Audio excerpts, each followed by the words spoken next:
you helped create the department, then were you Did involved in these first getting tenure for faculty? And what, because there's still colleges who, Barnard College faculty can't get tenure. Yeah, and the film school here doesn't have tenure, but that's not understanding. I don't know that, okay.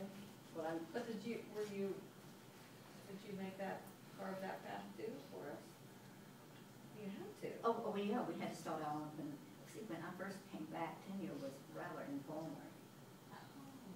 You know, all these structures, it's just like search committees. I mean, I could really pick up the phone and call and get somebody to hire, and if the dean approved, that would be okay. It's just that we didn't get them at that couple area.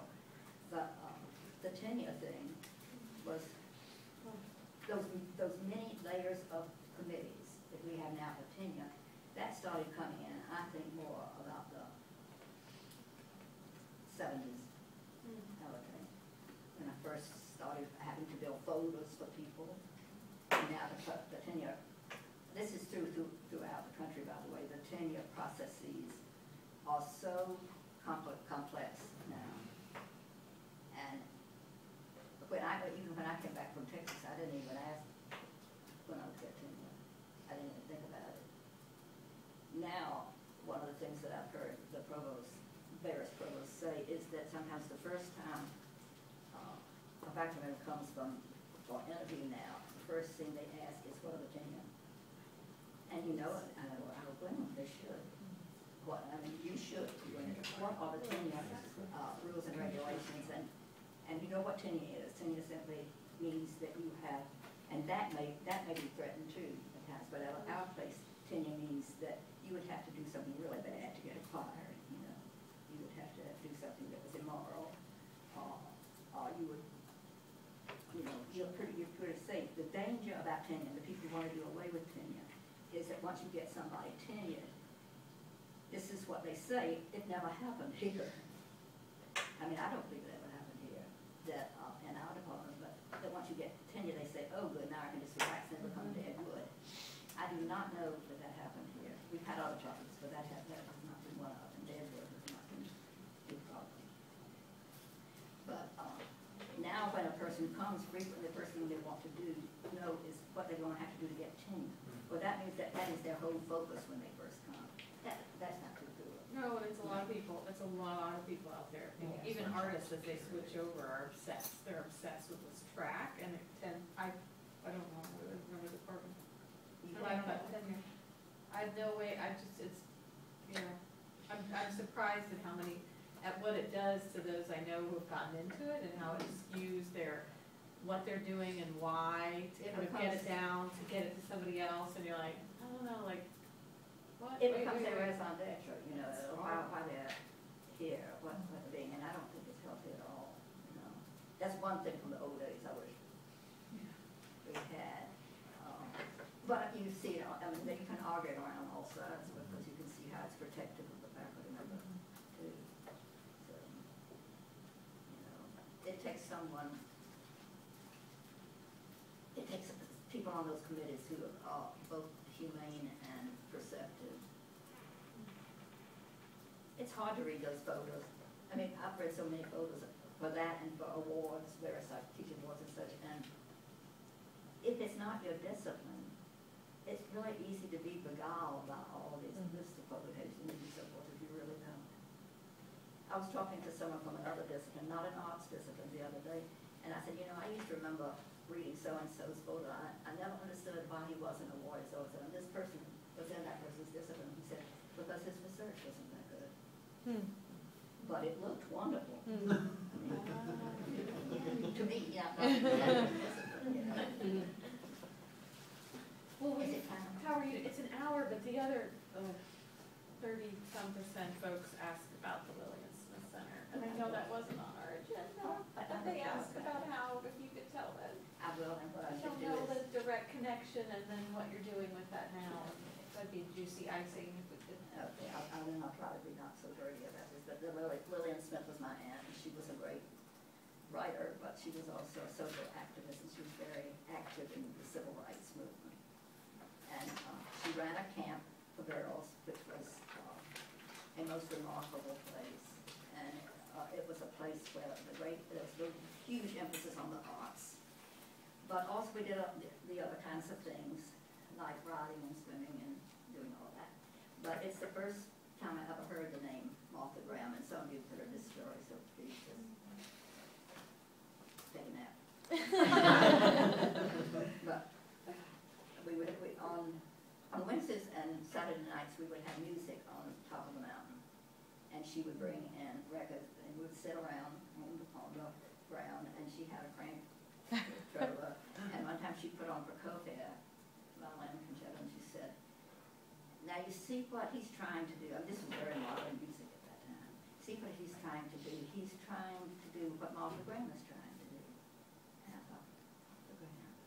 And I said, this could have been the mother of the little graham cracker bowl. I knew I did not know the sort. But that's very important. I was 12. And I thought that's very important. And then probably the next week or so, the dance counselor came. She was late coming into camp, but we were all looking forward to because we always had a dance teacher there. And she was a member of Martha's company. And so I had my personal experience with the Graham technique. And because all I had was ballet then. So that was sort of the kind of thing, and I mentioned that because not only was it important to my history, but it was, it tells you something about the place. It was always a place where new things happened and you were introduced to it. But one of the most important things that it was a place to think. I mean, the life of the mind was truly valued, and nothing was off limits. You could ask any question. And I think when that was, because it was, when I was there 42 and 43, as an official camp. I was up there frequently in the summer just as an unofficial camp because she was my aunt and I would sneak in. But it was a wonderful, wonderful place where thinking and discussing anything was open. And so then when she closed the camp, then she just, so she could concentrate on her writing and also deal with some health issues. When she died, she left all that property, and she left it through, I won't go through all the family history, but through a series of things that it ultimately came to a cousin and several cousins, including me. And Robin and I talked about this a long, long time because he had fallen in love with the place. And you could look around, you could see, she had torn down a lot of the cabins. So you could see places just sort of self-destructing. And I said, this place meant so much to so many people, and I just can't stand to see it falling apart. I know something else could happen here. And we talked the other three cousins into forming a foundation, and we got that done in 2000.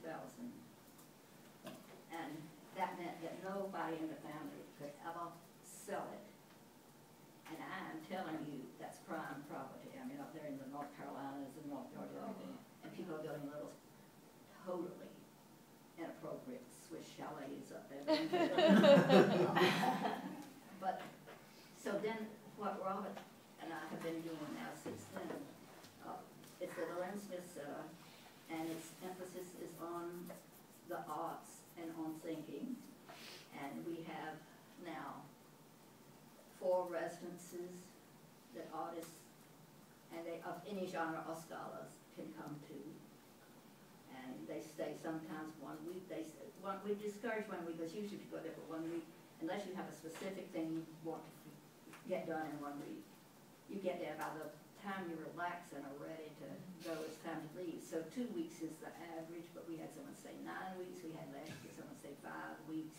We're now opening up during the winter too, because we have 2 of our board members who are living up there, so that even if Robert and I come back here during the winter, but it is a place for artists and scholars to come and have peace and quiet, and that's all we guarantee them.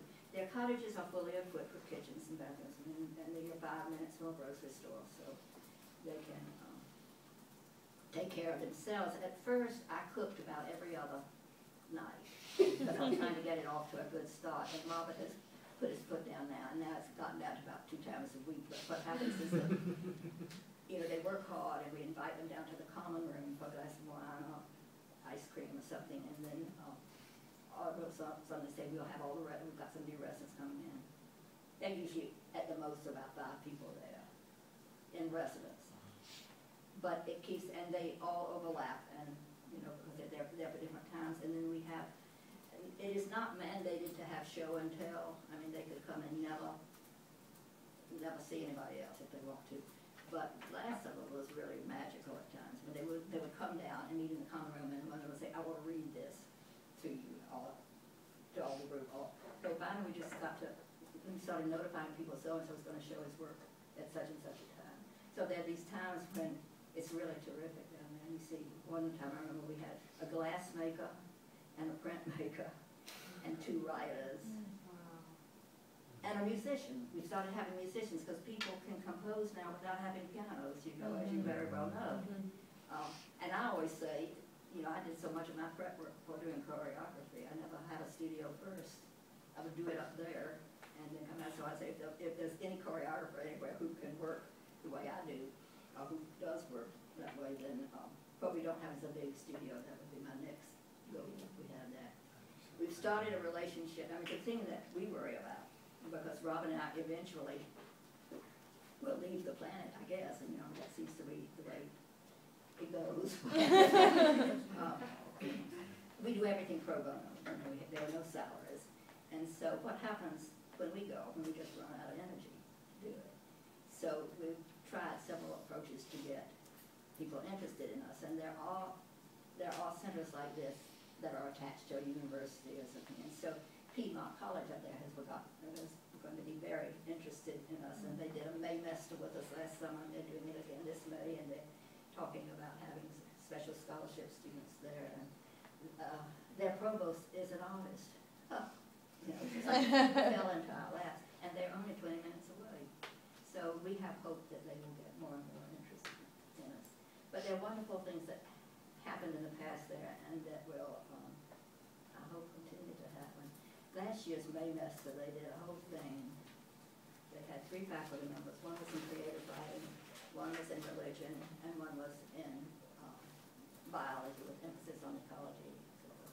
And they did a whole thing on segregation and the power of the arts in transforming the community. This year they're doing something about the sense of place. It's dedicated to Littleton, the sense of place and how it can be transformative. And the faculty, again, a writer, creative writing professor, and again, a scientist. So that's a little bit about it. I should bring in some folders. You see. Yeah. This place is near Greensboro, Winston-Salem, because you mentioned Piedmont. No, Piedmont College is in Demorest, Georgia. Okay. You're thinking Peabody, no. Oh, the Piedmont, the actual area is Piedmont, right? That's where Winston-Salem is. Yeah. But that's a whole geographical area.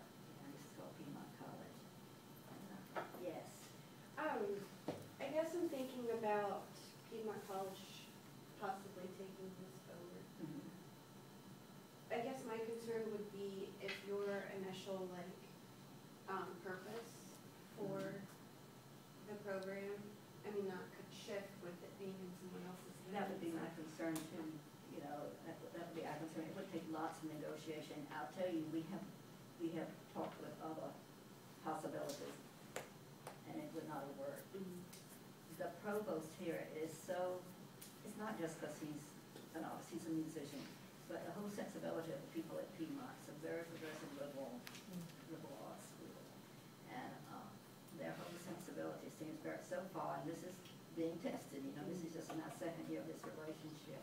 And they haven't said, look, we're going to take you home and solve all your problems. We just sort of dance around each other, you know, and the provost says, let's do everything. He is aware of a really unfortunate experience we have with another entity, and let's work in baby steps, and let's just start programmatic things like the Maymester and see what happens and get more and more attached to each other, you know.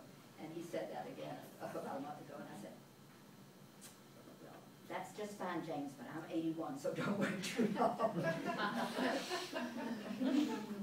But I feel really good about them. But you know, they've got a new